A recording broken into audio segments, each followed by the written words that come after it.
Yep. So yeah, they hooked us up, and we were off. We signed the paperwork, and walked out to the rig, and they were locking the doors when we left. Yeah, So we they were there. closing shop. Yeah, we were the last one. Yep. So then we headed to Kurr Lake. So we hit the road, and for me, this is the first time pulling anything. Yep. And Adjustment. and so it was a little intimidating. It's anything that big. I've towed a little trailer, like your parents moved, and I helped them. The with little the U-Haul things. whatever. Yeah. But nothing this big. Yeah. It felt huge at the time. Right. And then you get a reality check when you go to an RV park and you see rigs twice the size of ours. At least that's what it feels like. Yeah, they're like massive. You're right. Yeah, and you're so right. much taller. Like, I'm just thankful that Some of those fifth wheels are huge. they're massive. They're so intimidating. Yeah. But so are the A's, right? Like those buses. We're only just like 10 feet, 9 inches, a little over 30 feet long, just a little bit. Yep. So it's like size-wise, we thought, okay, we'd be safe. But because it's our first time towing it, it was like, oh, this is so big, right? Right. Like so it's all that adjustment that you have to go through. Yep. Yeah.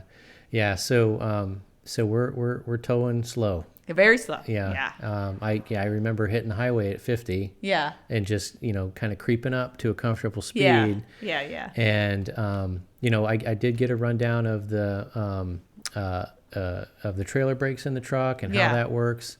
And so, understanding the how that works, I was testing it on the highway a little, just to make sure. Always checking on that. And that's part of our routine still. Yep. But after some time, you get used to it and you understand how the truck's going to move and how the trailer moves the truck. And in time, I quickly learned how much I feel safer on the highway than I do on just the street roads. So. Yeah, that's we'll talk about those scenarios. I mean, some of the roads in our area are narrow. Yeah.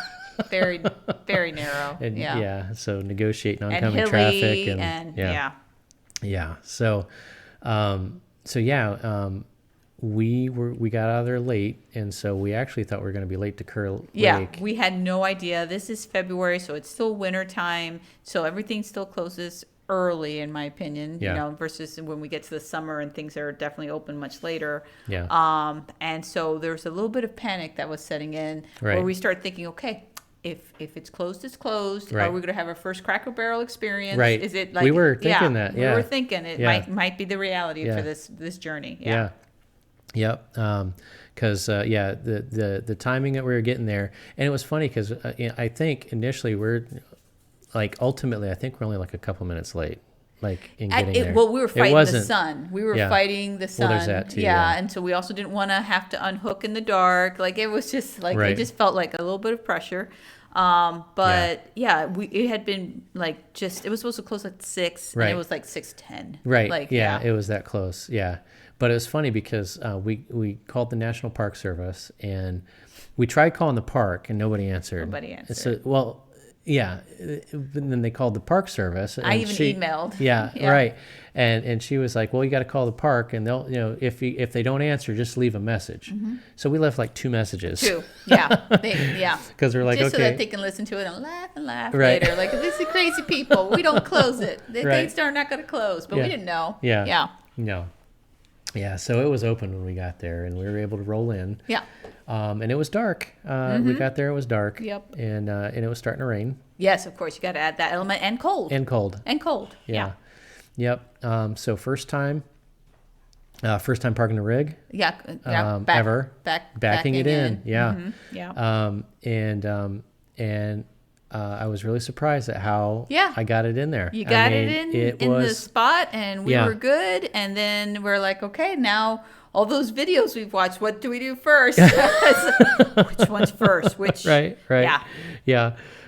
So we got it in there. I had to adjust a couple times to get in, but I did get it in, and it really, it was a little tight, not like what we did in Myrtle Beach just recently. But it was a little tight, but was able to get it in. Yep.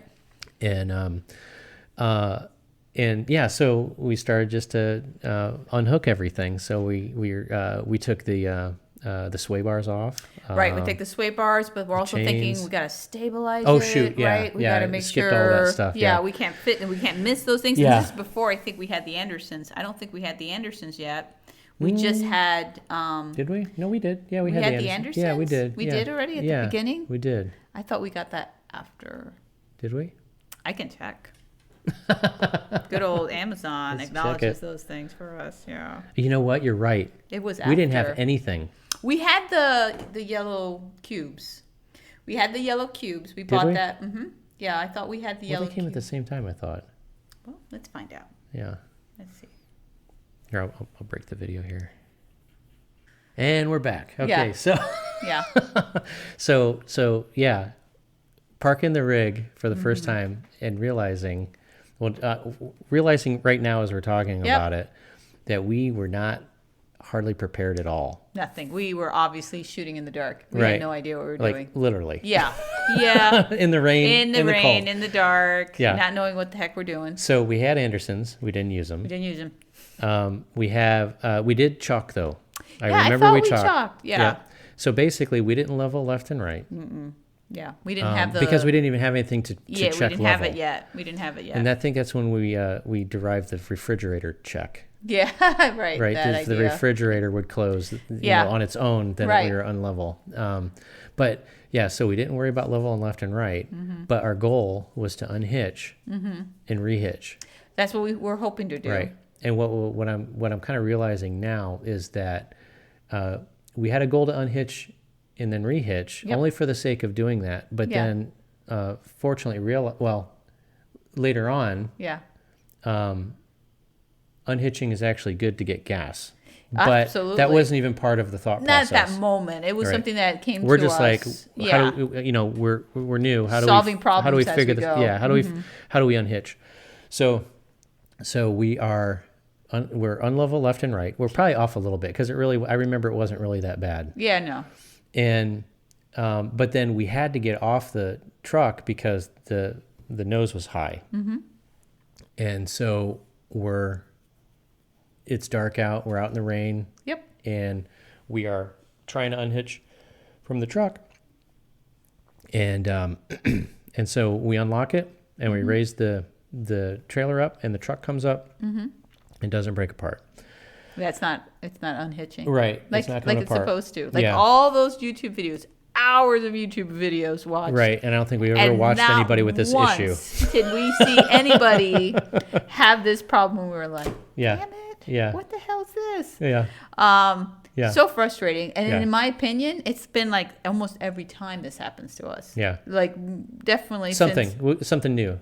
Well, there's always something new, but this issue with the unhitching requires us to move it a little bit. Yeah, and I get it now because when we're leveling, you're putting the hitch is on the ball and you're putting some kind of forward or backward force on it. Yeah. And the hitch actually is a cup. Yeah. And so it kind of wraps around the ball a little bit. Yeah. And so I get it when you're pushing back or pulling forward to get it level left and right.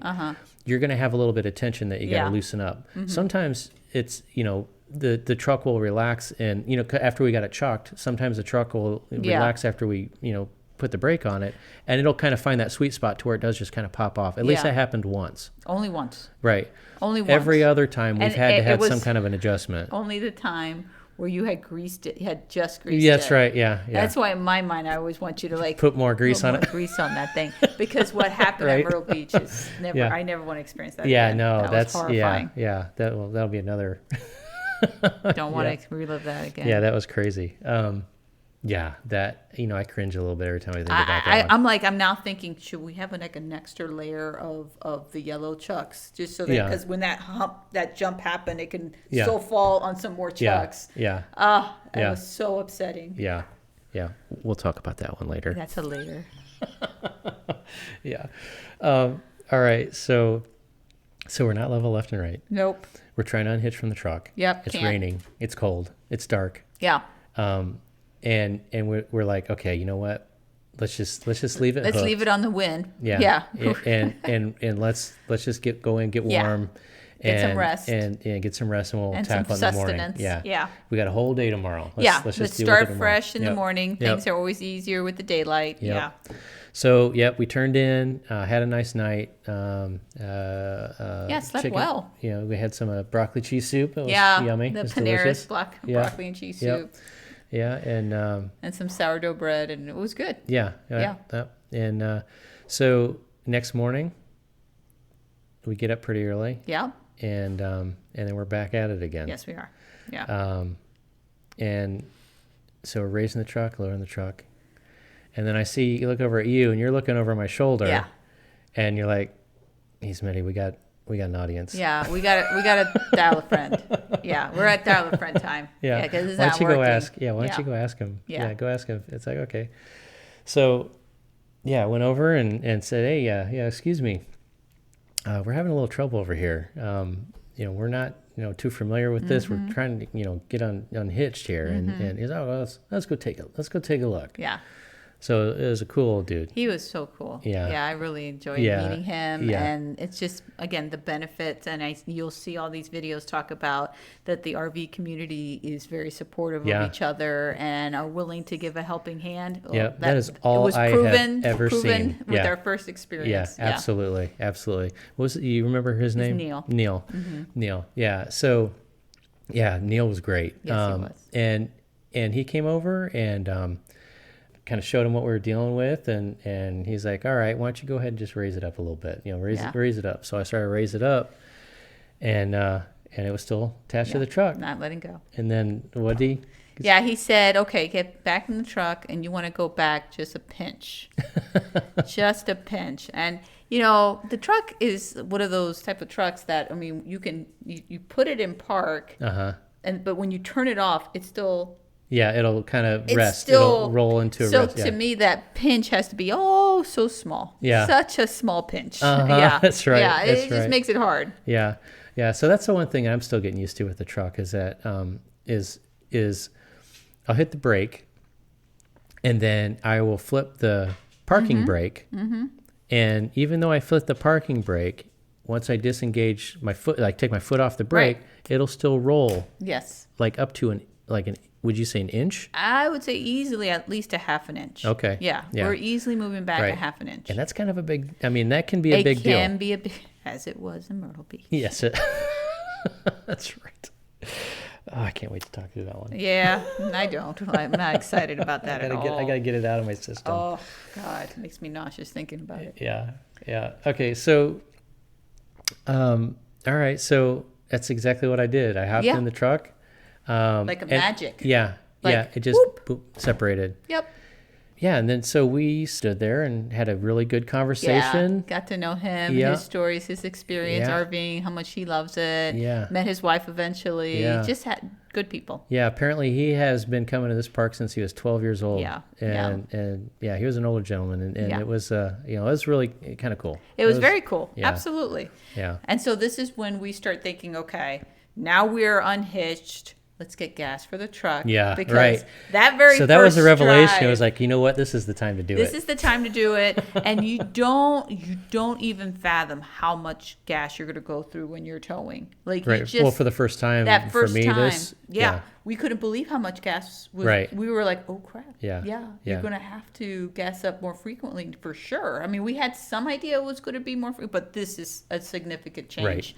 Right. So filling it up so that we don't have to bring the rig. The rig was left at Kurr Lake Park, and then filled her up and got some drinks and snacks or whatever, and headed back to the park to hitch up and head home. Yeah. Yep. So we did.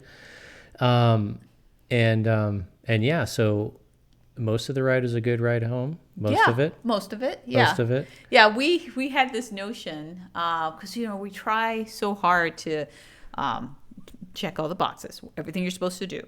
And being that we were purchasing out of state, we were given information that in North Carolina, you have to get it inspected. And we just want to do our due diligence and get ahead of it because we're always so busy. Yeah. So we're thinking, hey, wouldn't it be great on the way home, once we cross the line, the state line, let's go somewhere where, we can get it inspected and just check that box. So that way it's done. Yep. Afterthought wasn't necessary. Didn't need to do it. Right. You live and learn. But at the time, we thought we were going to take care of this. Yeah, let's go get it done. Yeah. Yep. Aren't we smart? Yeah. No. Nope. Yeah. So finding a place, it wasn't hard. And we found it was a Goodyear. Yeah. No, it was Wasn't it Goodyear? Discount. Oh, was it Discount Tire. It was Discount Tire. Yeah. Okay. Yeah. And so, we learned from the YouTubes. Oh, yeah. To, if you're going to go find a place, why don't you, you look at the Google Maps Google and map do the aerial. Yeah. And see, just right off the exit. Yeah, and see what kind of space you got for pulling a rig in. Yeah. And so I'm looking at it, and it's like, oh, yeah, no problem. This is a big parking lot. I mean, there's a huge, it looked like there used to be a building next door that was torn down. Yeah. It's like, oh, there's plenty of space. Sure. And and so we couldn't even make it into the parking lot. Well, we learn, it's this constant learning curve that you have to go through. Yeah. And, no pun intended, this curve, we needed to have taken a wider turn. Yeah, it's now, 101 stuff. It's no need to feel insecure about wide turns. We'll take all the wide turns we need to take now. I think I take probably the most widest turns now that from straight, it's it's the way to go. Turns. Yeah. Yeah. So we pulled in too tight, and we were going to hit the curb, and fortunately we saw it before it actually went over the curb. And so we stopped. Yes. And we're readjusting. Mm-hmm. And so some key advice for new RVers that I learned the hard way is that you do take it slow. Because always. I just went into this cycle of, it was almost a panic. I mean, it was like, I'm blocking the road. Yeah. I need to get out of the road. I need to get out of the way. Yeah. And I need to back into the road to get out of the way. And that's when I got out of the truck. Yeah. And I'm behind the truck, and I'm just trying to explain to traffic that is trying to also go into the shopping center. Right. That just give us a moment. Right. We're just readjusting. Yeah. So you're out there flagging people down, and I'm putting in reverse, spinning, turning the wheel, trying to figure out, okay, how do I need to really get this position to get around? And I was back and forth probably 3 or 4 times. Yes. And another gentleman saw that we were having working trouble. on it. Yeah. And so he hopped out of his car, and he was also seeing, signals. and he was like, okay, now turn this way. That's right. What you need to do. And I was like, oh, great. Okay, cool. Got it. And then as we're going through it, it's like, okay, I see how this works. I see, now I got it. Yeah. Yep. The excitement of everything going on did not make that easy. So it's like the hard part I've learned so far is making sure that you're able to really disconnect and focus. Yes, you have to. Right. You just have to give it the dedicated attention, and there's no half-assing it. Right. You just have to be vigilant on right. that. Mm-hmm. Yeah. So that's only the first part. Yeah. The second part was actually getting into the Discount Tire parking lot. Right. And once we got there, the big open space that we thought we had was actually chained off. It had a fence. It had a fence around it, so we didn't have access to that. So we were actually forced to kind of go deeper into the parking lot to be able to swing back around to get into the Discount Tire. Yeah. Right. So I just had that experience on the street, driving, trying to get it in, and now we got to navigate deeper into this parking lot with speed bumps and all kinds of stuff. Stress is rising. And so I see in the distance a semi-trailer in a hotel in the far back of the parking lot, and I know we needed to turn around in order to get into this Discount Tire. I'm going, well, if he can get back there, right? Path of least resistance. Always. Yeah. So it's like I'm going all the way back. Yeah. And it wasn't a straight trek, and there were trees, and you had to really kind of a bit of maneuvering puzzle. Yeah. Got all the way back there, was able to turn around and come into the Discount Tire from a proper angle so that we could actually get back into a space where, where we were out of the way and they could actually come out and do the